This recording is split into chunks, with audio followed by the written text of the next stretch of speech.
Moving on now, on the day when the men accused of the Delhi gang rape made their first court appearance, in an indication of how this is a battle that goes well beyond the courts, Asharam Bapu, a godman said to have lakhs of followers, has sparked outrage when he blamed the 23-year-old girl for the rape, saying that she should have begged the boys to spare her. His words speak for themselves. अब जिन्होंने गलती की शराबी थे, अगर उस कन्या ने सारस्वती मंत्र लिया होता, गुरु दीक्षा ली होती, तो बॉयफ्रेंड के साथ पिक्चर देखकर जिस किसी बस में घुसती नहीं, भगवान का नाम लेकर हाथ पकड़ती, पैर पकड़ती, इतना दुराचार नहीं होता। गलती एक तरफ से नहीं होती। We have seen the statement of Asaram Bapuji, which is regrettable and deeply disturbing and painful. He is a religious guru. The country looks up towards him. And I'm sure he knows that in the Hindu Chintan, women of the country have been accorded a very pride of place and dignity. In this light, for him to make their statement in relation to a crime which has shocked the conscience of the country is not only unfortunate but deeply regrettable. Whenever I hear such statements coming from people who are in good age or people in high positions, I clearly see a clash of two generations. Right, let's now go across directly to Ms. Neelam Dubey, who's the spokesperson for the Asharam Bapu Trust and his religious order. She joins us from New Delhi. Also joining us here in our Delhi studios is Malvika Rajkotia, who's a leading lawyer. But first, Ms. Dubey, if I can just ask you, I'm not actually even sure what there really is to say or ask you in the light of that statement made by Asharam Bapuji, other than to perhaps seek some sort of a clarification from you about it and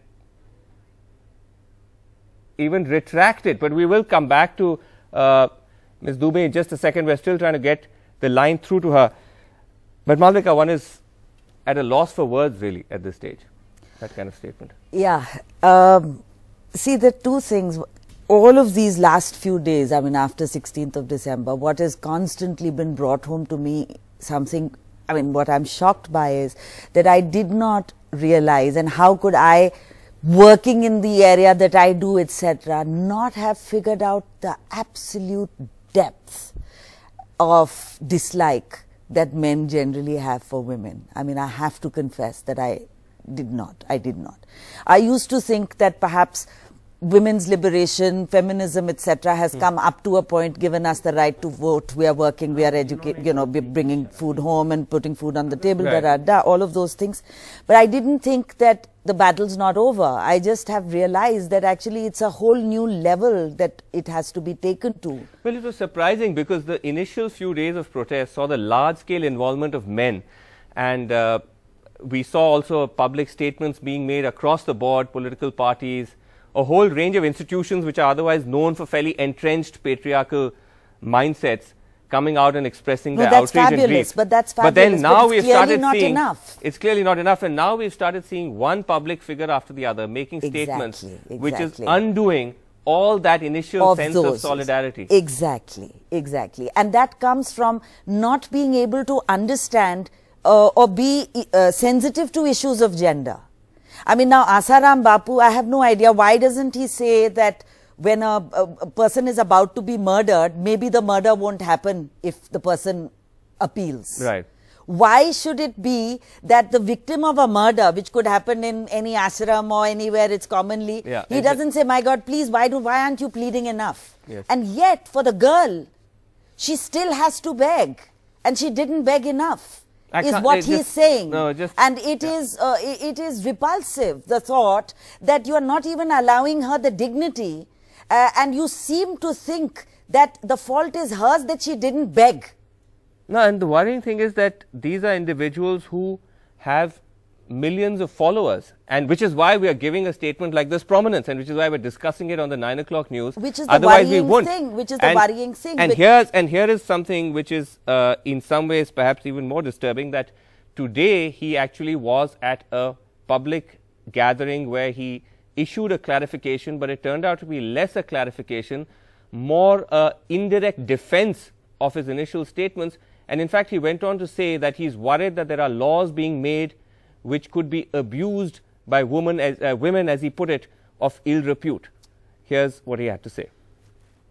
पुरुषों के खिलाफ माहौल बन रहा है, महिलाओं की सुरक्षा हो, इसमें तो हम सहमत।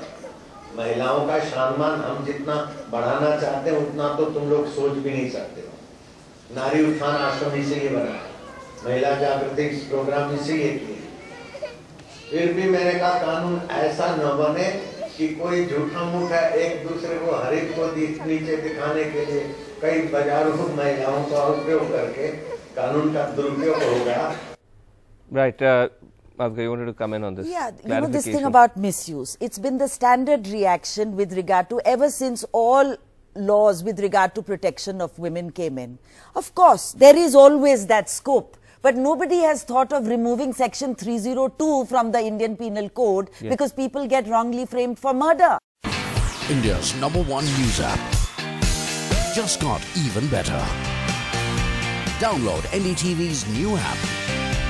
Fully optimized for retina display, full screen view, faster response time, and Sudoku. NDTV's new iPad app. Download now.